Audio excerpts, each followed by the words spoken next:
সংগ্রামী vice chairman, সাবেক সংসদ সদস্য জননেতা শামসুজ্জামান দুদু ভাই আজকের এই আলোচনা সভার প্রধান অতিথি, উপস্থিত আছেন লিঙ্কন ভাই, রিয়ান ভাই, আমাদের শহীদ ভাই, খোকন দাদা, বাদশা ভাই, সন্ধ্যা আপা, আমাদের কৃষক দলের কাদের সিদ্দিকী সহ অন্যান্য নেতৃবৃন্দ, সকলকে আমি কৃষক দলের পক্ষ থেকে ধন্যবাদ জানাই।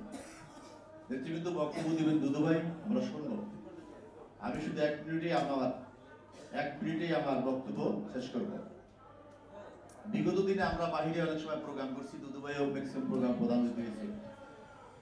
শেখ হাসিনার কর্মকাণ্ড দেখে আমরা বলছি, আমি জাহাঙ্গীর, আমি নিজে বলছি, আমি নিজে নাম নিয়ে বলি যে আওয়ামী লীগ রাজনীতি করার জন্য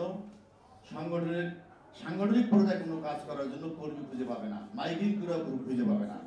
আজকে তার পরিস্থিতি তাই হয়েছে। অতিরঞ্জিত ভাবে যদি কেউ কোন রকম বেশি বোঝে, তার পরিণতি তাই হয়। আমি কথা এতটুকু বলবো, বাংলাদেশ 9 মাসে স্বাধীন হয়েছে। এই বাঙালি অনেক অনেক ত্যাগ করে বাংলাদেশকে স্বাধীন করেছে। অর্থাৎ যারা স্বাধীনতা গ্রামে, তাদেরকে কখন দাবিয়ে রাখা যায় না।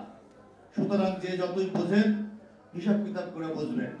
জনগণের অধিকার জনগণকে ফিরিয়ে দিয়ে এবং জনগণের সরকারের হাতে ক্ষমতা হস্তান্তর করে সহি সালামতে আপনারা বিদায় নেবেন। এই বলে আমি আমার বক্তব্য শেষ করছি। আল্লাহ হাফেজ। বাংলাদেশ জিন্দাবাদ। শহীদ জিয়া অমর হোক। দেশনেত্রী বেগম খালেদা জিয়া জিন্দাবাদ। আগামী দিনের রাষ্ট্রনায়ক তারেক রহমান